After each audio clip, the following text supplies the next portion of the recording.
చంద్రబాబు నాయుడు గారు ముఖ్యమంత్రిగా కూటమి పాలనలో రాష్ట్రం మధ్యాంధ్రప్రదేశ్గా, జూదాంధ్రప్రదేశ్గా, డ్రగ్గాంధ్రప్రదేశ్గా, గంజాయి ఆంధ్రప్రదేశ్గా మారిపోవడం చాలా బాధాకరం, చాలా దురదృష్టకరం, శోచనీయం.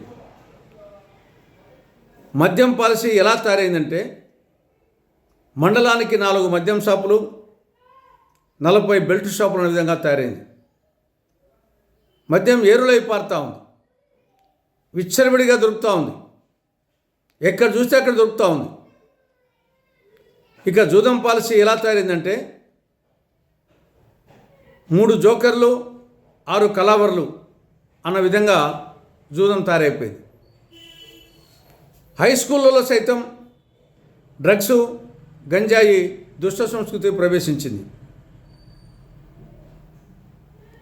ఈ సంవత్సరం మకర సంక్రాంతి పండుగ సందర్భంగా ఈ యొక్క మద్యము, జూదము ఇవి వెరితలలు వేశాయి.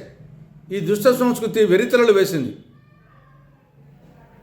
మామూలుగా మనం సంక్రాంతి పండుగను ఇది పెద్ద పండగ, తొలి పండుగ, రైతుల పండుగ, పల్లెల పండుగ, అల్లుల పండుగ, ఆడపడుచుల పండుగ అని పిలుచుకుంటూ ఉంటాం. కానీ ఈ సంవత్సరం ఆ పేర్లు మారిపోయినాయి. సంక్రాంతి పండుగ కాస్త జూదగాళ్ళ పండుగ, త్రాగుబోతుల పండుగ అన్న విధంగా తయారైపోయింది.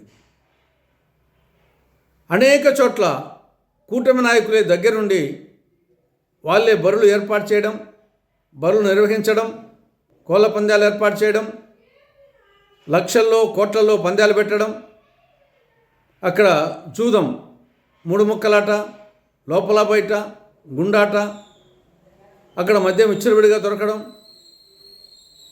మొత్తం ఈ దుష్ట సంస్కృతి విచ్చలవిడి అయిపోయింది. సంవత్సరం కూటమి నాయకుల ఆధ్వర్యంలో విదురదేవుడు ఈ యొక్క త్రాగుడు కానీ, జూదము కానీ, వేట కానీ ఇవన్నీ సప్తవ్యసనాలు, వీటి జోలికి పోవద్దని చెప్పేసి ఆయన చెప్తే ఇక్కడ ప్రభుత్వమే వీటిని ప్రోత్సహిస్తూ ఉంది. ఇది చివరకు శాంతి భద్రత సమస్యగా పరిణమిస్తుంది. ప్రభుత్వానికి లా అండ్ ఆర్డర్ను కంట్రోల్ చేయలేని స్థాయికి పోతుంది.